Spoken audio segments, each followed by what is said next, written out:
تہمت لگی، زلیخا نے تہمت لگائی، اور پھر جب وہ عورتوں میں بھی بات پھیل گئی کہ مجرم تو یوسف نہیں، مجرم تو زلیخا ہے، تو تھوڑی بدنامی ہونے لگی، تو انہوں نے یوسف علیہ السلام کو گدھے پہ بٹھا کے منہ کالا کر کے پورے شہر میں چکر لگوایا اور پیچھے اعلان کروایا، ھذا جزاء من اراد بسیدہ سوء، جو اپنے آقا سے برائی کرے اس کی یہ جزا ہے۔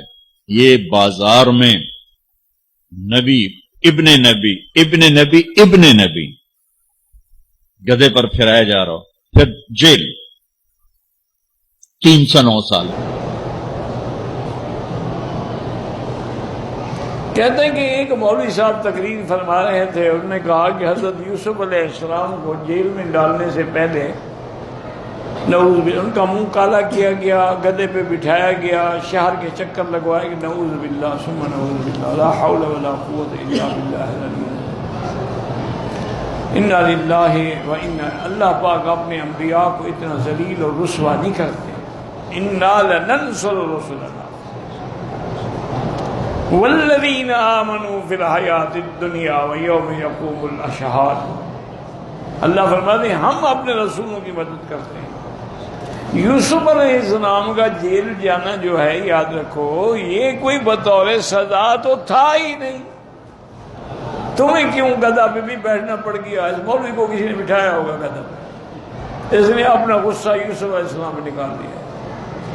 بھئی یوسف علیہ السلام کے بارے میں عزیز مصر بھی جانتا تھا کہ وہ بے گناہ ہے۔ یوسف اعرض عنہا، آپ چھوڑیں اس کو۔ بیوی سے کہا کہ واستغفری، تم اپنے گناہ کی توبہ کرو، اس کا تو گناہ ہی نہیں ہے۔ پھر جب عورتوں نے مکر چلایا تو اب یوسف علیہ السلام گھبرا گئے کہ پہلے تو ایک تھی، اب تو کئی میرے پیچھے پڑ گئی ہیں۔ تو انہوں نے خود دعا مانگی تھی کہ رب السجن احب الی مما یدعوننی الیہ، کہ یا اللہ ان کے مکر سے تو مجھے جیل بھیجے ہوئے تھے۔ تو یہ تو ان کی اپنی دعا تھی۔ اور دوسرا یہ ہے کہ عزیز مصر نے اور اس کی بیوی نے بھی یہی مشورہ کیا کہ بات پھیلتی جا رہی ہے، پھیلتی، بہتر ہے کہ ہم یوسف کو جیل میں بھیج دیں۔ وہ تو جانتے تھے کہ یوسف بے گناہ ہے۔ پھر یوسف علیہ السلام جیل میں بھی گئے تو اتنی شان سے رہے کہ جیلر اور سارا عملہ جو تھا نا وہ آپ کا غلام بن گیا۔ وہی دو آدمیوں نے آپ سے خواب کی تعبیریں پوچھی، تو یہ تو ان کی اپنی ایک مانگی۔ اس لیے جب بہت عرصہ گزر گیا، رہائی نہ ملی، تو حضرت یوسف علیہ السلام نے تہجد کے وقت اللہ سے درخواست کیا، اللہ اب تو بہت مدت ہو گئی ہے، میں جیل کی زندگی سے تنگ آ گیا ہوں۔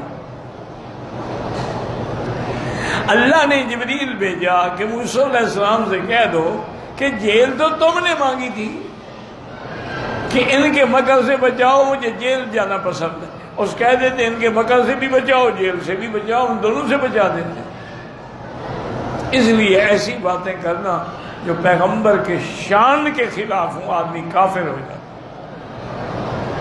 اسی لیے علماء نے لکھا ہے کہ جیسے مشہور طور پہ مولوی کہہ دیتے ہیں کہ یوسف حضرت ایوب کے بدن میں کیڑے پڑ گئے تھے سر سے پاؤں تک، اور زبان میں بھی وہ کیڑے پڑ گئے، تو انہوں نے رو کے کہا کہ اللہ تیرا نام لے لیتا تھا، اب زبان پہ بھی کیڑے آ گئے، نام بھی میں نہیں لے سکتا، تو اب اللہ نے حکم دیا کہ پاؤں باندھ۔ یہ بھی غلط بات ہے، کیڑے پڑنا کوئی اچھی بات ہے؟ جب قرآن نے نہیں کہا، تم نے کہاں سے کیڑے پکڑ لیے ہیں؟ قرآن کہتے ہیں انی مسنی الضر، مجھے تکلیف پہنچی ہے، رب انی مسنی الشیطان بنصب وعذاب، کوئی آپ کو تکلیف ہوئی، لیکن یہ کہنا کہ وہ کیڑے پڑ گئے تھے غلط بات۔ اسی لیے علماء نے لکھا ہے کہ حضرت یعقوب کو بھی اندھا نہ کہو، اندھا کہنا عیب ہے، اور اللہ نے بھی ان کو اندھا نہیں کہا۔ فرمایا اسفا علی یوسف فابیضت عیناہ من الحزن، روتے روتے آنکھیں سفید ہو گئی، یعنی نور کم ہو گیا۔ تم ایسی باتیں کہتے ہو، انا للہ و انا الیہ۔ آج کل کیا کریں جی، ہر آدمی بن گیا مولوی، جس نے گلے میں کپڑا ڈال لیا، بال شال بڑھا لیے، وہ مولوی بن گیا، چاہے اس نے قاعدہ بھی نہ پڑھا۔